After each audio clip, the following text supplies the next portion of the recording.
Good morning. എല്ലാവരും ചായ കുടിച്ചതും പിന്നെ ഞാനത്തെ മീൻകറിയാണ് കേട്ടോ. മീൻകറി വയ്ക്കാനുള്ള ഉത്സാഹം മാത്രമേ ഉള്ളൂ. ഇവിടെ കഴിക്കാനായിട്ട് വലിയ ഉത്സാഹമൊന്നും ആർക്കും ഇല്ല കേട്ടോ. അതുകൊണ്ട് ഇന്ന് വാങ്ങിച്ച മീൻ ഞാൻ വറക്കണുള്ളൂ എന്ന് തീരുമാനിച്ചു. അങ്ങനെ ഉപ്പും മഞ്ഞപ്പൊടി മുളക് പൊടിയൊക്കെ തേച്ചത് ചട്ടി വെച്ച് ഓയിലൊഴിച്ച് ചൂടായപ്പോൾ ഞാൻ സാധാരണ മീൻ വറക്കണ പോലെ തന്നെ അതൊക്കെ വറുത്തെടുക്കാൻ പോവാണ് കേട്ടോ. അപ്പോൾ മീൻ കറി വയ്ക്കുന്ന സമയം ഇന്നിവിടെ കുറഞ്ഞ് കിട്ടിയിട്ടുണ്ട്. അപ്പോൾ ഞാൻ വേറൊരു പണി ചെയ്യാമെന്ന് വിചാരിച്ചു. കുറേ ദിവസമായി നമ്മുടെ ഫ്രിഡ്ജ് ഒന്ന് ക്ലീൻ ചെയ്തിട്ട്. അപ്പോൾ ഫ്രിഡ്ജിൻ്റെ അവസ്ഥ വളരെ ഭയാനകമായിരുന്നു. അപ്പോൾ അതുകൊണ്ട് ഫ്രിഡ്ജ് ക്ലീൻ ചെയ്യൽ നല്ലൊരു പണിയാണ്. അതിൻ്റെ എല്ലാ ഇതുകളും എടുത്ത് മാറ്റി പുറത്ത് കൊണ്ടുപോയി കഴുകിയിട്ട് വേണം ഇവിടെ വെക്കാനായിട്ട് കേട്ടോ.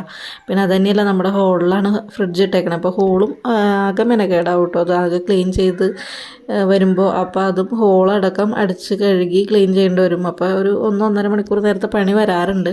അപ്പോൾ അതുകൊണ്ട് അതിനും കൂടി സമയമുള്ള സമയത്ത് മാത്രമേ ഞാനത് നന്നാക്കാറുള്ളൂ കേട്ടോ.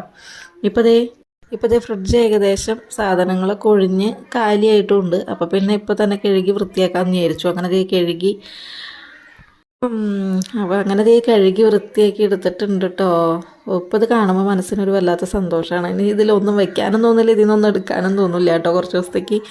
അപ്പോൾ അങ്ങനെ ഒക്കെ കഴുകി ഞാൻ വൃത്തിയാക്കി എടുത്ത് വെച്ചിട്ടുണ്ട്. സാധനങ്ങളൊന്നും അധികം ഇല്ല, അപ്പോൾ വളരെ കുറച്ച് സാധനങ്ങൾ മാത്രമേ ഉള്ളൂ. അപ്പോൾ ഈ പാത്രം ഞങ്ങൾ കേക്ക് ഉണ്ടാക്കാൻ വേണ്ടിയിട്ടുള്ള ഒരു പാത്രമായിട്ട് ഫ്ലിപ്കാർട്ടിൽ നിന്ന് വാങ്ങിച്ചതാണ് കേട്ടോ. പക്ഷേ ഞങ്ങളുടെ ഓവൻ സ്ക്വയറാണ്. ഇത് ഇങ്ങനെ നീളത്തിലുള്ളത് വന്നാൽ നമുക്കതിൽ വെക്കാനായിട്ട് പറ്റണ്ടായിരുന്നില്ല കേട്ടോ. അപ്പോൾ അത് വെറുതെ ആയി. അത് ഞാൻ ഇഞ്ചിയും പച്ചമുളകൊക്കെ വെക്കാൻ വേണ്ടിയിട്ട് എടുത്തു ഫ്രിഡ്ജിൽ. പിന്നെ അച്ഛൻ വന്നിട്ടുണ്ടായിരുന്നു കേട്ടോ. ഇന്നലെ വീട്ടിൽ അച്ഛന് പണി ഉണ്ടായിരുന്നില്ല. അപ്പോൾ പിള്ളേരെ കാണാൻ വേണ്ടി വന്നിട്ടുണ്ടായിരുന്നു. അപ്പോൾ അച്ഛൻ വന്നപ്പോൾ കൊണ്ടുവന്ന പാവക്കുട്ടിയും കാറൊക്കെ വെച്ച് രണ്ടാളും സ്കൂൾ വിട്ട് വന്നപ്പോൾ കളിക്കാണ് കേട്ടോ. അത് കഴിഞ്ഞ് ചായ കൂടിയൊക്കെ കഴിഞ്ഞ് ഞങ്ങളിത് വൈകുന്നേരം ഇപ്പോൾ കുളിയൊക്കെ കഴിഞ്ഞ് വിളക്കൊക്കെ വെച്ചിട്ട് പഠിക്കാനിരുന്നിട്ടുണ്ട്. അപ്പോൾ സ്കൂളിൽ അവന് കമ്പ്യൂട്ടറും ഒക്കെ കാണിച്ചു കൊടുത്തു മിസ്സെന്ന് പറഞ്ഞിട്ട് അതിൻ്റെ വിശേഷങ്ങളാണ് ഇരുന്ന് എന്നോട് പറയണത്. അത് കഴിഞ്ഞ് കുറച്ച് പഠിക്കാനുണ്ടായിരുന്നു. അത് കഴിഞ്ഞ് പഠിച്ച് കഴിഞ്ഞ് ചോറിൻ്റെ